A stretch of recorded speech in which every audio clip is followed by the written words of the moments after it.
업고3 달성, 사실상 거의 다 하지 않았겠습니까? 이제 뭐 몇 포인트 남지 않았는데요. 이제 남은 거는 어38, 어차피 3전 8만원, 그리고 어자10, 어차피 자율주행 10배거, 이거라고 볼 수 있겠습니다. 네, 안녕하세요. 주식은 역시 기리기리새 기리시입니다. 안녕하세요, 기리밴들. 자, 지금 실시간으로 이란이랑 이스라엘 쪽에서 누가 어떻게 공격을 하고 있고 이런 얘기가 나타나고 있는데도 불구하고 우리나라 증시, 그냥 슬금슬금 올라와서 현재 시간이 한 2시 50분이거든요. 오히려 양전하는 모습을 나타내고 있습니다. 자, 그만큼 증시가 많이 강하다고 볼 수 있겠죠. 이 강한 흐름이 계속 이어지길 바라며 오늘의 경제 공부해보도록 하겠습니다. 같이 공부하시죠. 렛츠 기릿. 자, 첫 번째입니다. 일단은 중국 관련 이야기를 조금 해보도록 할게요. 자, 갈수록 중국인이 한국에 많이 올 것으로 기대가 된다고 합니다. 특히 신정부 출범 후 한중 관계 개선 기대감이 좀 많이 나타나지 않겠습니까? 그러다 보니까 최근 들어 카지노주가 매우 관심을 갖고 있고, 실제로 롯데 관광개발은 올해 들어서 2배나 이미 올랐다고 하죠. 그리고 엔터, 여행, 화장품 등 모두가 행복한 웃음을 짓고 있는 모습입니다. 자, 그런데 중요한 건 이겁니다. 이거는 그냥 단순 테마주가 아니에요. 실제로 실적이 찍힐 가능성이 상당히 높고, 그리고 과거에는 우리가 좀 중국 의존도가 있었던 섹터들 아니겠습니까? 카지노, 엔터, 화장품 등. 그런데 그 이후에 이제 한한령을 두드려 맞고 한동안 침체되었다가 이제는 이 친구들도 중국 없이 글로벌에서 다 살아남는 섹터들 아니겠어요? 하지만 여기서 또다시 중국 시장이 열렸다고도 볼 수 있기 때문에 말 그대로 리레이팅이 가능하다라고도 볼 수 있겠습니다. 그래서 최근 들어 계속 올라와서 이제 슬슬 팔아야 되나 이런 생각이 들 수도 있지만, 내년에 보면은 올해보다 더 올라가 있는 거는 당연하지 않을까라고도 볼 수 있겠네요. 그리고 이제 보통 카지노, 엔터, 여행, 화장품 등 이런 것들만 중국 관련이라고 생각하실 텐데, 게임주도 중국 관련주라는 걸 잊지 마시기 바랍니다. 자, 그래서 이제 ETF를 보면 화장품 ETF 슬금슬금 계속 올라가는 모습이죠. 그리고 게임 ETF도 어느덧 여기까지 올라왔습니다. 상승폭이 크지는 않지만 사실 게임주 기름들이 아시다시피 전부 다 바닥에 깔려있지 않겠습니까? 그만큼 만약에 올라간다면 올라갈 업사이드도 크다는 걸 체크하시면 좋을 것 같아요. 다음입니다. 한한령 해제 신호탄. 자, 마침 또 이런 소식까지 떴습니다. 중국에서 앞으로 5,000명 이하의 예술 및 문화 공연 개최는 각 지방정부에 위임한다, 이러한 이야기를 꺼냈다고 합니다. 그 전에는 한국인이 공연하려면 무조건 중앙정부를 통해서야 됐고, 결국은 이때까지 아무도 한 적이 없었는데 이제는 어느 정도 풀어준다는 의미가 될 것 같네요. 그래서 그런지 오늘 엔터주가 또 좋은 흐름을 나타냈는데요. 앞으로 전부 다 잘 되길 바라봅니다.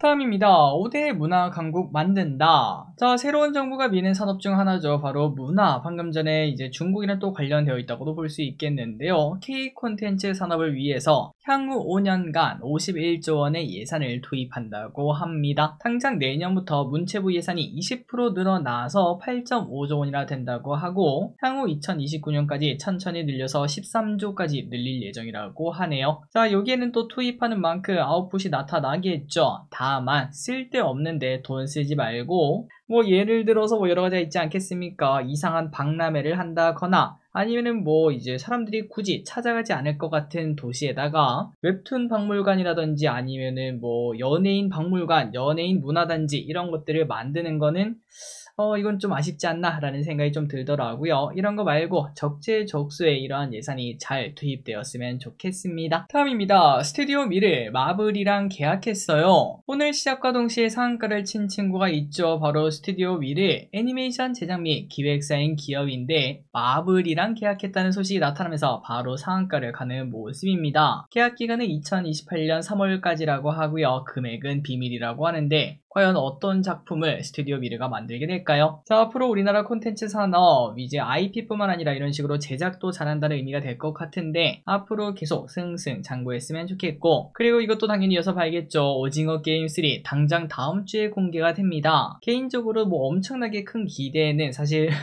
오징어 게임 2에서 살짝 접긴 했거든요. 댓글에도 무조건 나오자마자 바로 볼 것 같은데 다음 주 27일에 공개가 된다고 하죠. 자, 어떤 재미가 있을지 개인적으로는 그냥 재미에 충실했으면 좋겠습니다. 굳이 어떠한 메시지를 넣으면서 깨어있는 척하는 그런 작품들 가끔 있잖아요. 그래서 그런 이제 작품들이 대부분 용두사미로 끝나는데 이거만큼은 안 그랬으면 좋겠네요. 자, 어쨌든 기대가 됩니다. 다만 관련주 같은 경우는 잠시 오르고 말 가능성이 높기 때문에 괜히 관련주 사서 공개 이후까지 들고 간다, 이거는 아니라는 거 참고하시면 좋을 것 같습니다. 항상 기대감에 살고 현실화에 팔자. 다음입니다. 전국에 AI 고속도로 깔아요. 자, 이번 정부에서는 AI도 매우 진심이죠. 전국에 AI 고속도로를 깔고 5년간 16조 원을 투자한다고 합니다. 이 돈으로는 GPU 확보, AI 기본 사회 구축, 국가 인재 양성 등 이런 곳들에게 돈이 들어간다고 합니다. 좋은 곳에 예산이 들어간다고 볼 수 있겠죠. 다만 사실 우리가 어느 정도는 이제 이미 알고 있습니다. 한국판 AI와 그 다음에 챗 GPT가 있다면 둘 중에 뭘 쓸까요?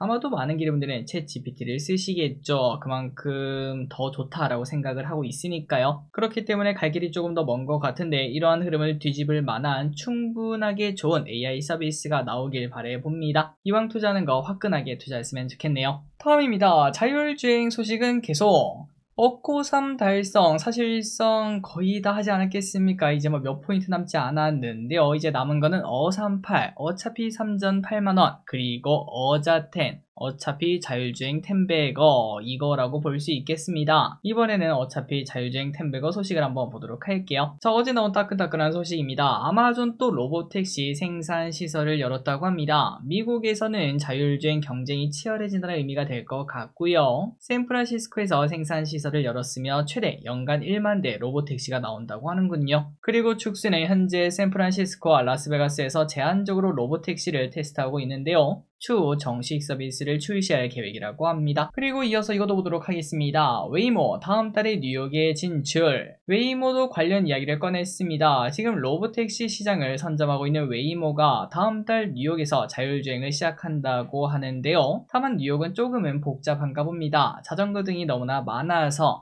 일단은 로보택시 뒤편에 운전자가 탑승해서 운영된다고 하는군요. 자, 그리고 이번 주 일요일에는 테슬라의 로보택시가 출시가 됩니다. 제대로 될 수 있을지 한번 보도록 하고 혹시나 안전에 대한 이야기가 나타날지도 볼 필요가 있겠습니다. 안전에 대해서 걱정이 나타나면은 레이더 이야기가 나타날 수도 있겠죠. 그 부분도 체크할 필요가 있겠네요. 다음입니다. 보스턴 다이내믹스 상장. 현대차가 보스턴 다이내믹스를 상장시킬 수 있다는 소식이 나오고 있습니다. 현대차 지배 구조 때문에 돈이 필요해서 나스닥에 상장시킨다는 건데요. 그래서 보스턴 다이내믹스 일단 연구 과정을 조금 더 할 수도 있지만 제품 양산을 앞당길 가능성이 나온다고 합니다. 그렇다면 관련주 실적이 먼저 찍힌다는 의미가 되니까 관심 있게 볼 필요가 있겠죠. 보스턴 다이내믹스에 납품하거나 관련된 기업을 틈틈이 볼 필요가 있겠네요. 다음입니다. 미국에서 카드사 주가가 급락한 이유. 어제 미국에서는 지니어스가 통과되었습니다. 지니어스가 뭔데 하고 봤더니 스테이블 코인 규제 법안이라고 하는데요. 이제 제도권에 올라왔다, 이러한 이야기와 함께 코인 관련주와 스테이블 코인 관련주인 서클이 어제 또 미국에서 급등했다고 하는군요. 자, 다만 이 와중에 카드 업체인 비자, 마스터카드가 마이너스 5%나 급락했습니다. 도대체 이거랑 뭔 상관인가 하고 봤더니 바로 갈수록 카드사가 설 자리가 없어지기 때문이죠. 지금까지 우리가 결제 항상 카드를 통하지 않았겠습니까? 하지만 스테이블 코인이 나타나면은 결제 시스템 자체가 바뀔 수도 있기 때문에 당연히 주가가 하락할 수밖에 없었겠네요. 물론 아직까지는 조금은 현실화되려면 시간이 남았겠지만 새로운 시장에는 항상 지는 해와 뜨는 해가 생긴다는 걸 명심할 필요가 있겠습니다. 다음입니다. 아이폰 폴더블 내년에 출시해요. 뭔가 벌써 이쁘게 나올 것 같은 아이폰 폴더블 폰 내년 말에 출시 가능성이 나온다고 하는데요. 애플의 전문 애널인 거밍치가 내년에 애플 폴더블 아이폰 출시, 그리고 거기서는 삼성 디스플레이 제품을 쓸 것으로 보인다, 이렇게 언급을 했다고 합니다. 하지만 아직까지 정해진 거는 없다고 하는데요. 바뀔 가능성도 높다고 하고요. 그리고 걱정도 나타날 것 같습니다. 삼성은 이미 몇 년 전부터 폴더블을 양산해서 뽑아내고 있는데 과연 애플이 이번에 첫 번째인데 그 정도 퀄리티를 뽑을 수 있을지, 완성도가 얼마나 있을지는 조금은 미지수라고 볼 수 있겠죠. 그럼에도 일단은 이쁘게 나오지 않을까라는 생각이 듭니다. 다음입니다. 최근 들어 주가가 많이 오른 기업 두 가지를 한번 보도록 할게요. 첫 번째는 APR입니다. 자, APR이 미국과 일본에서 성장을 지속할 것이 것이다 라는 뷰가 나왔습니다. LS증권에 따르면 APR은 미국 시장에서 울타뷰티를 통해서 오프라인 진출을 진행한다고 하는데요. 2분기 실적부터 매출이 반영될 것으로 예상된다고 합니다. 거기에 일본 큐텐과 자사모를 중심으로 매출이 늘어나고 지난 분기부터 시작된 오프라인 이점도 본격적으로 실적에 기여할 것이라는 평가가 나타난다고 하네요. 그리고 유럽 확장도 수출 데이터를 통해 확인되면서 외형과 이익 성장의 가시성이 높아진 상황, 말 그대로 그냥 돈 잘 번다고 합니다. 그래서 2분기 매출 2,900억, 영업이익 560억을 예상하고요. 이는 작년 동기 대비 매출은 88% 성장, 영업이익은 100% 성장이니까 왼쪽에 보다시피 주가가 올라간 이유가 이거군요 라는 걸 느낄 수 있습니다. 그리고 중요한 거는 이제 시작이라는 거겠죠. 앞으로 쭉쭉쭉 올라갈 텐데 계속 체크해 보도록 하겠습니다.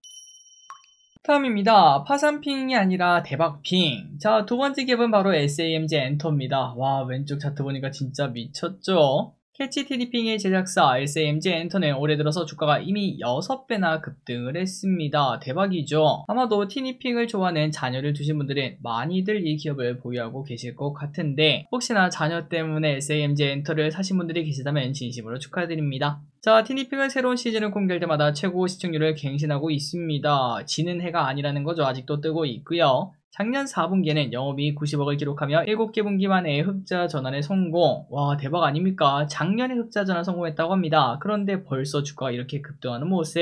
그리고 해외 시장 진출도 진행 중으로 하반기부터는 중국, 일본, 동남아 등 본격적인 확장이 시작될 것으로 기대가 된다고 합니다. 거기다가 팬덤을 보유한 브랜드사들 아티스트와의 협업도 실적 개선 기대감을 키우고 있다고 하네요. 그래서 2분기 실적도 영업이익 65억 원으로 올해 연간 기준 흑자 전환까지도 예상한다고 합니다. 마지막 소식입니다. 장마 시작 20일부터 다들 에어컨 제습기 준비하셨죠? 내일부터 장마가 시작된다고 하는데요. 그리고 기온은 최고 기온은 평년이랑 비슷하지만 최저 기온은 평년보다 높을 수 있다고 합니다. 항상 이제 언제든 비가 올 수 있다는 거 참고하시면 될 것 같습니다. 자, 오늘은 공부 여기까지 끝났습니다. 항상 에카치 공부에서 진심으로 감사드리고 내일까지 청약하는 공모주도 있죠. 청약하는 거 잊지 마시기 바랍니다. 지금까지 길이셨습니다. 빠이요.